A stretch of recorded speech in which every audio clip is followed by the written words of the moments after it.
स्वामी दरस ला मोला देखा देगा। गौरी के लाला गजानंद स्वामी दरस ला मोला देखा देगा।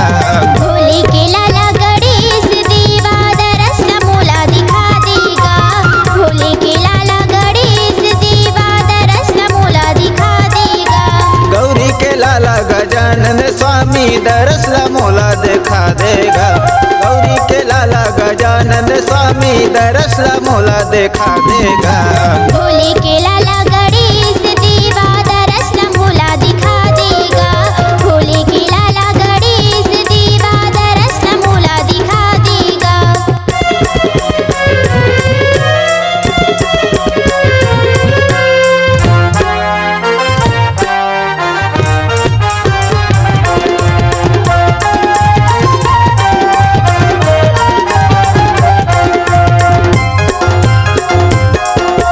माता तोरे पार्वती है देवा, पिता तोरे महादेवा गा। लड्डुअन के तोरे भोग लगे है, शंकर तोरे सेवा ना। लड्डुअन के तोरे भोग लगत है, संत करे तोरी सेवा गा। माता तोरे पार्वती है देवा, पिता तोरे महादेवा गा। लड्डुअन के तोरे भोग लगे है, शंकर तोरे सेवा ना। लड्डुअन के तोरे भोग लगत है, संत करे तोरी सेवा गा। दुर्गेश भैया रचना रचे है गा। दुर्गेश भैया रचना रचे है, भुवन मामा सेवा करते गा। भोले के लाला गणेश देवा दरस ला मोला दिखा देगा। भोले के लाला गणेश देवा दरस ला मोला दिखा देगा।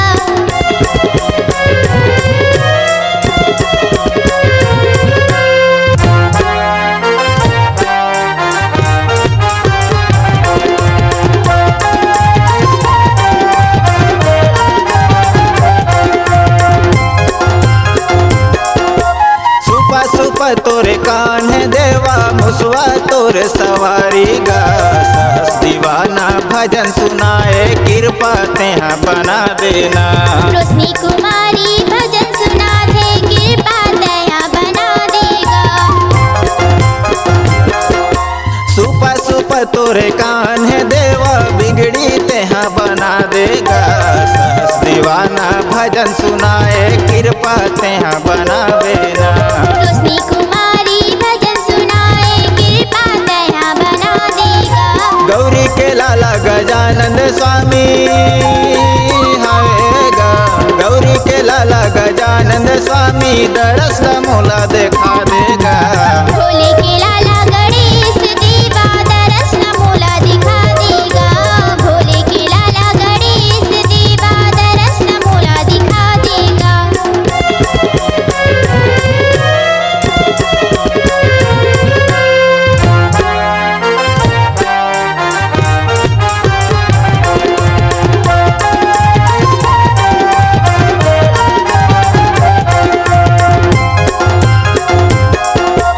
पान चढ़े है, फूल चढ़े है, और चढ़े हवे मेवा गा।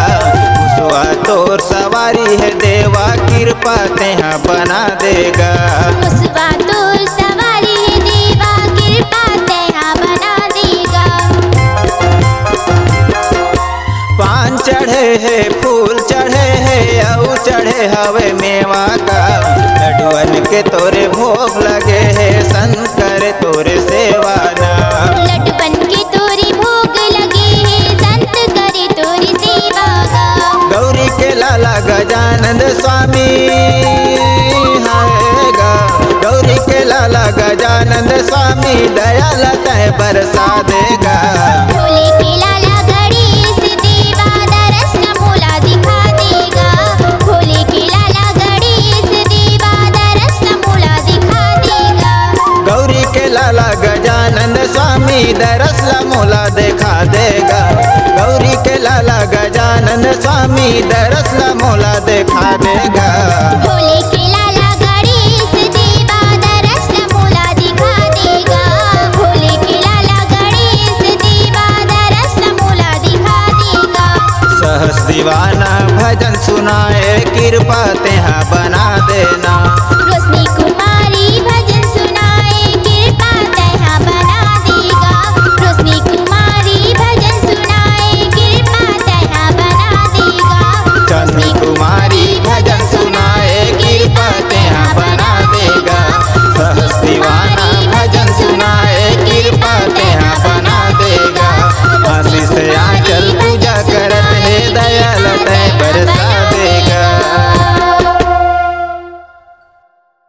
अगर आप अपनी आवाज को एक नया आयाम देना चाहते हैं तो चले आइए मल्टी ट्रैक डिजिटल रिकॉर्डिंग के लिए संपर्क करें HK म्यूजिक कंपनी, कोटा डबरी, चांपा, छत्तीसगढ़।